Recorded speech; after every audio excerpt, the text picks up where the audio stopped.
نحمده ونصلي على رسوله الكريم اما بعد فاعوذ باللہ من الشیطان الرجیم بسم اللہ الرحمن الرحیم۔ غزوہ مؤتہ کا قصہ۔ حضور اقدس صلی اللہ علیہ وسلم نے مختلف بادشاہوں کے پاس تبلیغی دعوت نامے ارسال فرمائے تھے۔ ان میں ایک خط حضرت حارث بن عمیر رضی اللہ عنہ کے ہاتھ بصری کے بادشاہ کے پاس بھی بھیجا تھا۔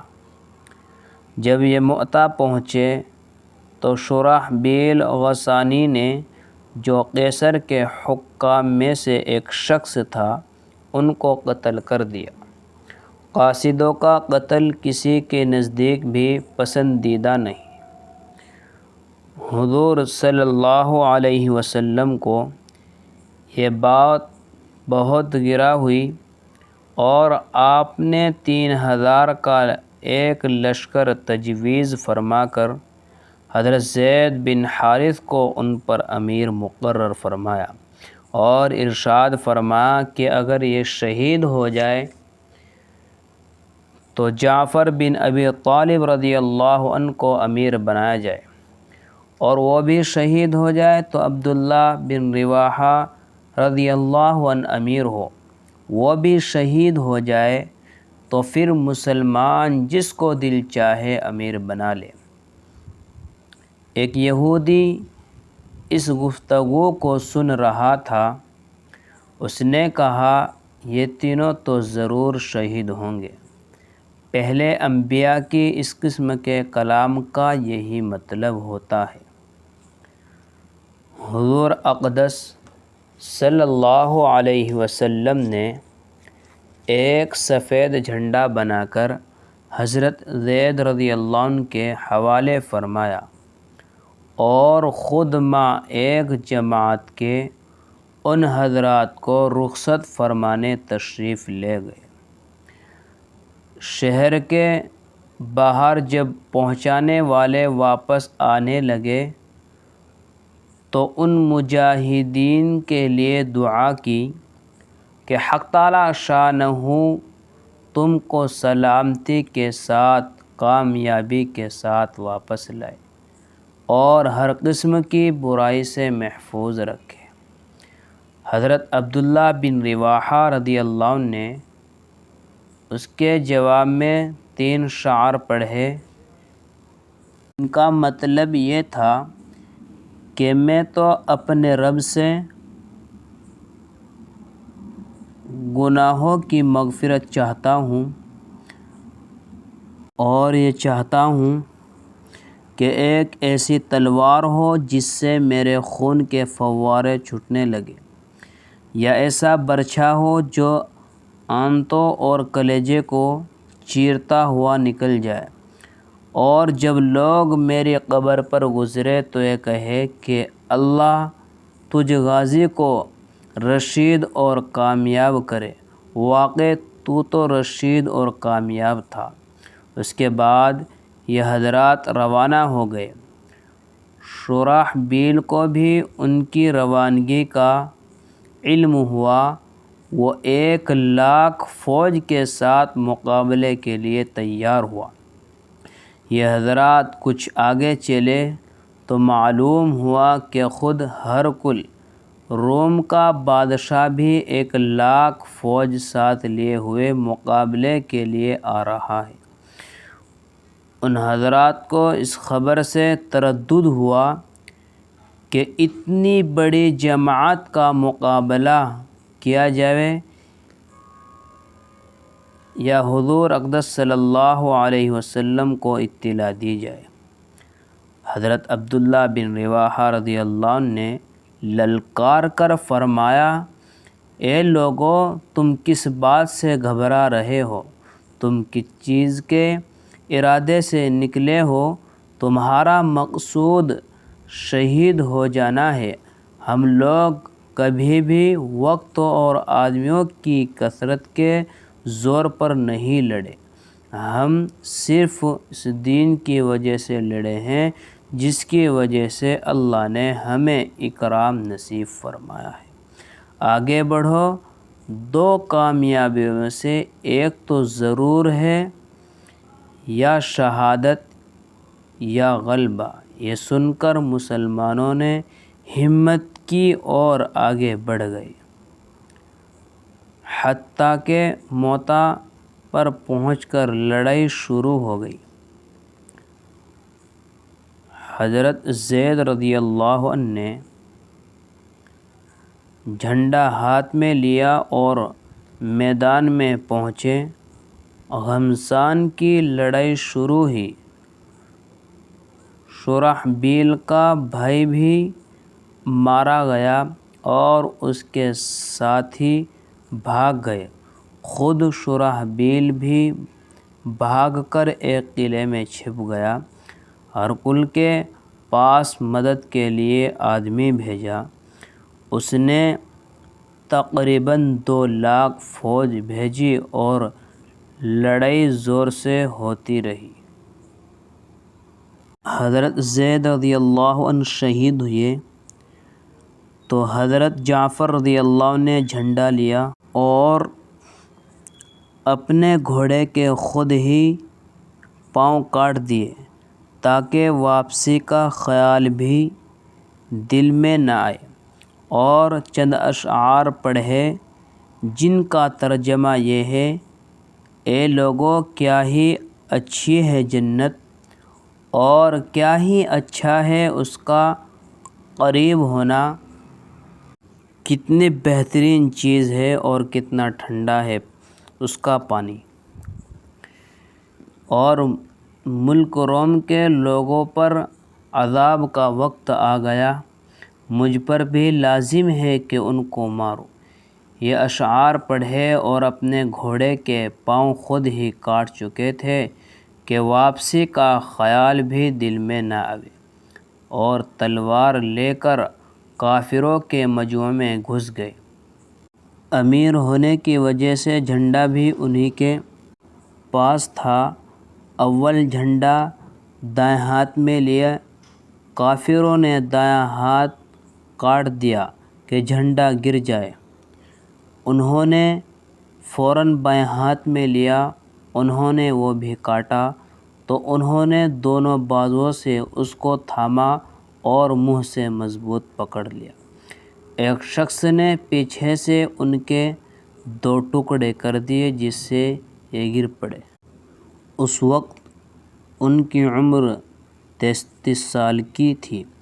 حضرت عبداللہ بن عمر رضی اللہ عنہ کہتے ہیں کہ ہم نے بعد میں لاشوں میں سے حضرت جعفر رضی اللہ عنہ کو جب اٹھایا تو ان کے بدن کے اگلے حصے میں 90 زخم تھے۔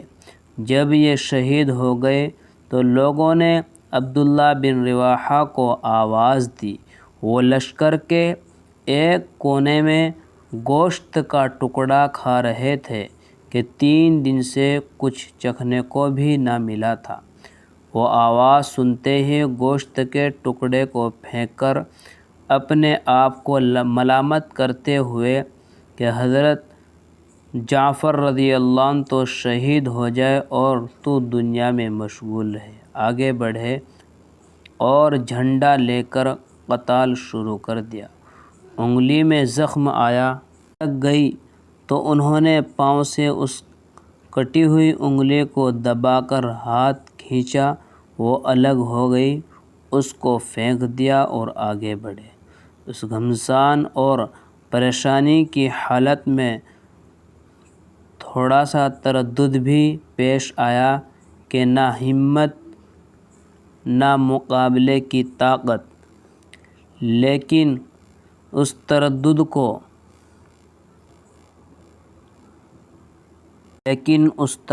کو تھوڑی ہی دیر گزری تھی کہ اپنے دل کو مخاطب بنا کر کہا: او دل، کس چیز کا اب اشتیاق باقی ہے جس کی وجہ سے تردد ہے؟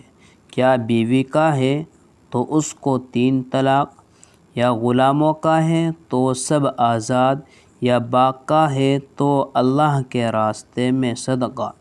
اس کے بعد چند اشعار پڑھے جن کا ترجمہ یہ ہے قسم ہے او دل تجھے اترنا ہوگا، خوشی سے اتر یا ناگواری سے اتر، تجھے اطمینان کی زندگی گزارتے ہوئے ایک زمانہ گزر چکا، سوچ تو آخر تو ایک قطرہ منی ہے، دیکھ کافر لوگ مسلمانوں پر کھنچے ہوئے آ رہے ہیں، تجھے کیا ہوا کہ جنت کو پسند نہیں کرتا۔ حضرت ابو ہریرہ رضی اللہ عنہ کا بھوک میں مسئلہ دریافت کرنا۔ حضرت ابو ہریرہ رضی اللہ عنہ فرماتے ہیں کہ تم لوگ اس وقت ہماری حالت دیکھتے کہ ہم میں سے بعضوں کو کئی وقت تک اتنا کھانا نہیں ملتا تھا جس سے کمر سیدھی ہو سکے۔ میں بھوک کی وجہ سے جگر کو زمین پر چپٹا دیتا اور کبھی پیٹ کے بل پڑا رہتا تھا اور کبھی پیٹ پر پتھر باندھ لیتا تھا۔ ایک مرتبہ میں راستے میں بیٹھ گیا جہاں کو ان حضرات کا راستہ تھا۔ اول حضرت ابو بکر صدیق رضی اللہ عنہ گزرے، میں نے ان سے کوئی بات پوچھنا شروع کر دی، خیال تھا کہ یہ بات کرتے ہوئے گھر تک لیتے جائیں گے اور پھر عادت شریفہ کے موافق جو موجود ہوگا اس میں توضیح فرمائیں گے، مگر انہوں نے ایسا نہ کیا۔ غالباً ذہن منتقل نہیں ہوا یا اپنے گھر کا حال معلوم ہوگا کہ وہاں بھی کچھ نہیں۔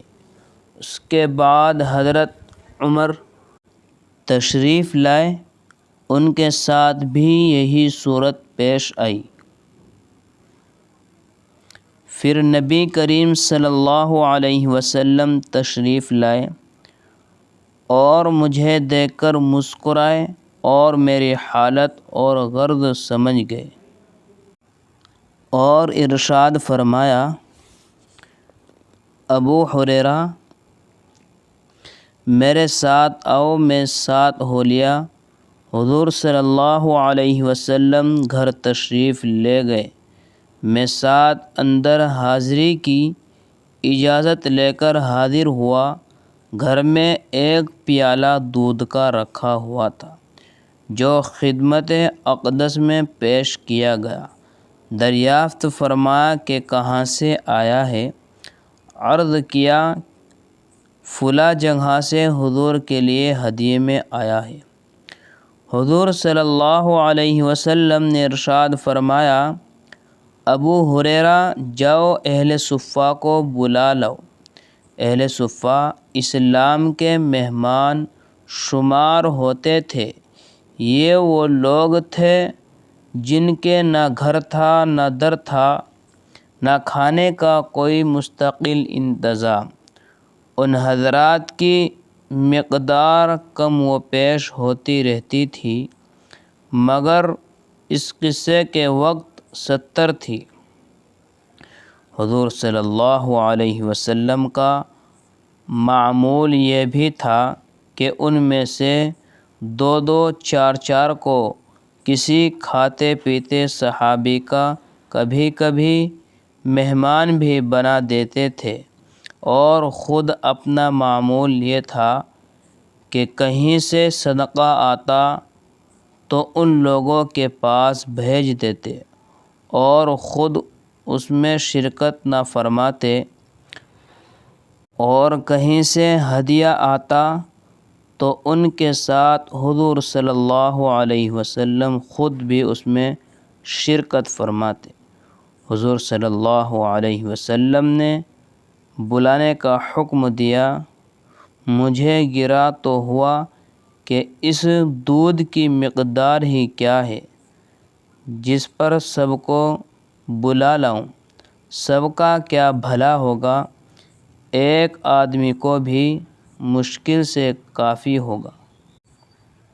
اور پھر بلانے کے بعد مجھ ہی کو پلانے کا حکم ہوگا، اس لیے نمبر بھی آخر میں آئے گا جس میں بچے گا بھی نہیں۔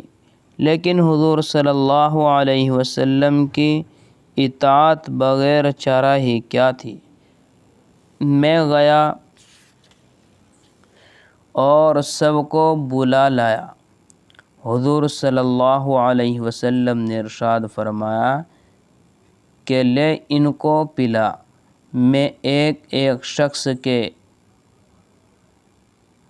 پیالہ حوالہ کرتا اور وہ خوب سیر ہو کر پیتا اور پیالہ مجھے واپس دیتا۔ اسی طرح سب کو پلایا اور سب سیر ہو گئے تو حضور صلی اللہ علیہ وسلم نے پیالہ دست مبارک میں لے کر مجھے دیکھا اور تبسم فرمایا، یعنی مسکرائے۔ پھر فرمایا کہ بس اب تو میں اور تو ہی باقی ہے۔ میں نے عرض کیا کہ بے شک۔ فرمایا کہ لے پی۔ میں نے پیا۔ ارشاد فرمایا اور پی۔ میں نے اور پیا۔ بالآخر میں نے عرض کیا یا رسول اللہ اب میں نہیں پی سکتا۔ اس کے بعد حضور نے سب کا بچا ہوا خود نوش فرمایا۔ محترم دوستو، یہ تھی صحابہ کی زندگی۔ کئی روز تک بھوکے رہے، بہت مشقتیں جھیلی اس دین کے خاطر۔ اللہ تبارک و تعالی ہمیں بھی عمل کی توفیق دے۔ وآخر دعوانا ان الحمدللہ۔